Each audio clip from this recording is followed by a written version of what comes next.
نن سبا هر سړی د معاشي سوکالۍ دپاره هلو ځلو خپل روزګار کې مشغول روزانه په بنیاد د ګڼې ګوڼې سره مخ وي چې له وجې د هر کس دپاره ذهني سکون آرام حاصلولو مراقبې خلوت او قدرتي ماحول نه خوندونه اخیستل ضرورت او پرځین جوړ شوی دی پخوا به خلک ښارونو ته چکرو لتلل خو نن چې څوک هم سټرس او ټینشن کمول غواړي نو غرونو ته مخه کوي د کمې خاموشي یخې هواګانې خوږې اوبه او صفا ماحول چې ټینشن او ذهني تناو کموي چونکې مخکې په غرونو کې د ژوند سهولیات نو خو اوس دغه کمې ذاتي ګیسټ او ریسټ هاوسز جوړښت پوره کړی دی د کمې اهمیت چې په نن دور کې انتهایی سیوا شوی دی د ضلع ملکن تاڼې ښار نه پلی طرف ته تلي سړک په غره کې جوړ دا ګیسټ هاوس هم په دغه ګیسټ هاوس کې شامل دی چېرته چې سړی په سکون وخت تېرولی شي حاجي کتونکو تاسو چې کوم دی نو دا ګیسټ هاوس چې کوم تاسو ته ما د دې نه مخکې وښو نو دا ګیسټ هاوس چې کوم دا زموږ ډاکټر سجاد کریم صاحب جوړ کړی دی چې کوم زموږ د خدای بخلي پروفیسر فضل کریم صاحب چې کوم دی نو د هغه پرزند دی دا وخت موږ سره ناست دی ډاکټر صاحب دا ځای موږ وکتو ډېر مزدار جوړ کړی دی ما خو حساب نه کړي چې څومره کمرې دي پکې دغه به لږ تاسو ووایئ لږ خپل بیک ګراونډ راته ووایئ اول خو جي تاسو شکریه ادا کوم چې تاسو دی خورالی او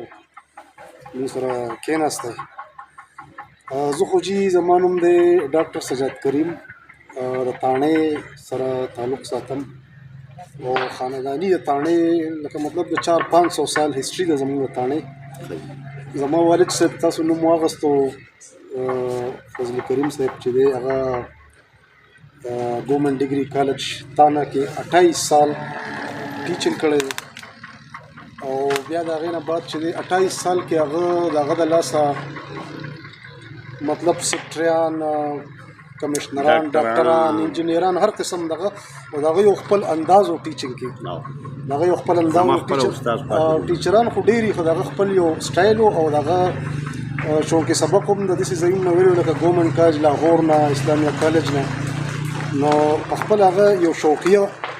هغه د فیلډ ته راغلی و په شوق باندې او د هغه ډېر زیات شاګردان دي چې ښه کامیاب دي او ښه مطلب دواګانې ورته کوي موږ ته به خپله هم هغه سبق ښوولی دی او دغه شان زما نور وروڼه هم دي نو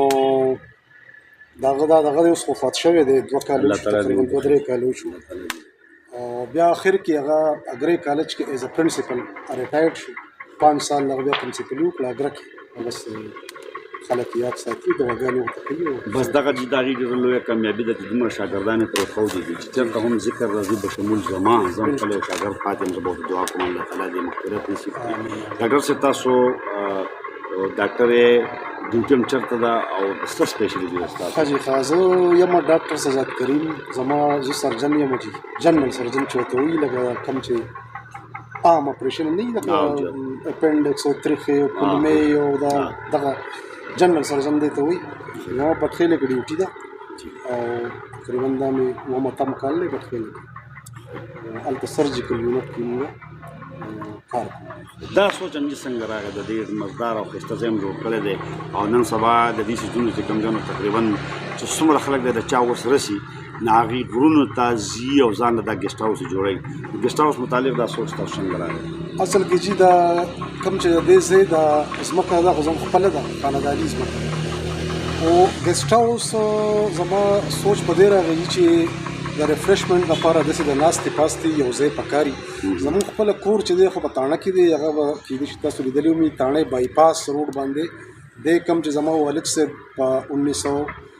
1992 یا 94 کې دغه کې جوړ کړی دا ځای چې دی نو دا زموږ د تاڼې خلک چې دي یا د چکدرې یا د بټخېلې چې د هغوی کله چوټي ټول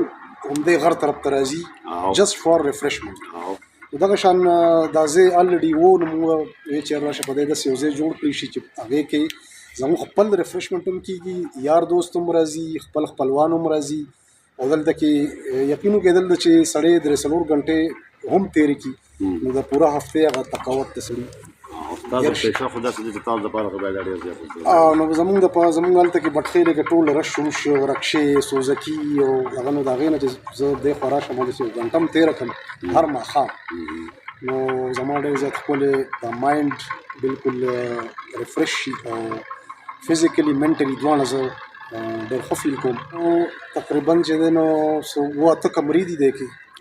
د ټولو د پاس پورشن چې دی هغه یو فیملی ګیسټ هاوس په طرز جوړ شوی دی لکه اوس فرض کړه تاسو رالې تاسو سره بچي دي واړه دي درسره نو هغه د هغې هغه پناهي هم شته په هغې کې باقاعده د یو کور په شکل کور کې چې کوم لاونج وي هغې سره کچن وي د هغې سره رومز وي او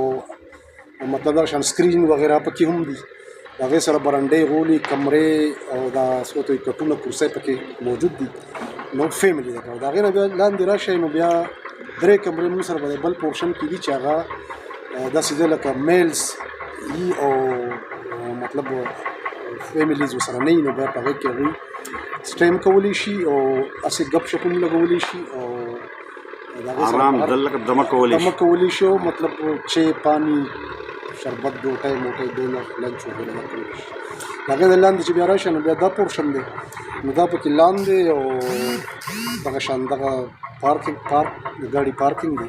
کچن دی یو بل دا روم دی ود اټیچډ واشروم او دا پکې وړوکی شان چمن دی نو بس په دې کې امن خو دلته برابر دي بالکل دلته دومره امن امان دی چې اکثر مونږ سره دلته کې زموږ سره یو لکي چې هغه پکې شپه ورځ وي خو کله کله مونږ داسې په هایکینګ باندې ځو بره نو دی هم مونږ ځان سره بوځو نو دا ځای سهار نه ماښام پورې خالي هم پروت وي وداوټ ا واچمن نو دلته الحمدلله چېرته ما نه میخ هم نه دی ورک شوی الله دې مخکې مو خیر کړي ټل ناو ان د پاس 7 years ټوله علاقه د الله تعالی زموږ په امن لري دا تاڼه په خپله هم یو پوره منځی دی خو دا نلو چې دی بیا دې ته نلو وایي کنډاونه دي د لاندې نو دا ډېر پوره منځی دی که دلته د روډ په غاړه تاسو یو موټر سایکل هم ودروئ او سبا راشئ نو به ولاړ وي ډاکټر صاحب الله تعالی دې ستاسو خاندان زموږ هغه مشران پروفیسر صاحب هغې د الله تعالی مغفرت نصیب کړي دا ستاسو خاندان ښاد او آباد لري او دا هم یو ډېر ښه کاوش دی د ګیسټ هاوس ته که زموږ هم ته په کار وکړو یا مېلمه راتلو دې طرف ته نو زموږ دغه ملګری خو د بحرین سره تعلق سره بحرین ته ځي بحرین خو ښکلی ځای دی خو بیا هم any time he is welcome to here and he can stay for بالکل او د دې لپاره زه د نوید خان هم ډېره زیاته شکریه ادا کوم چې هغه د ډاکټر صاحب سره چې کوم دی موږ